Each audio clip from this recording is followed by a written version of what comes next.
আসসালামু আলাইকুম। চিনতে পারছেন এটা কি গাছ? হ্যাঁ, যারা চিনেন তারা ঠিকই ধরেছেন, এটা হচ্ছে মালবেরি ফলের গাছ। এবং দেখুন কি সুন্দর ফলন হয়েছে। আজ রাতেই চলে আসলাম মালবেরি খেতে।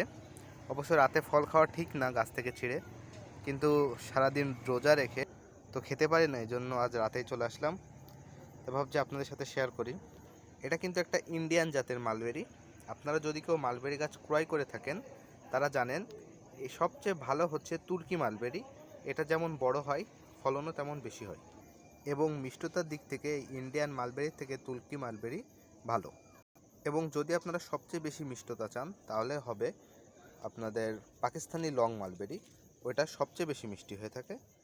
তো এটা একটু টক মিষ্টি স্বাদের, বাচ্চাদের খুব পছন্দ, আমারও মোটামুটি আলহামদুলিল্লাহ ভালোই লাগে। পাকার আগেই মনে করেন সবাই খেয়ে নিচ্ছে।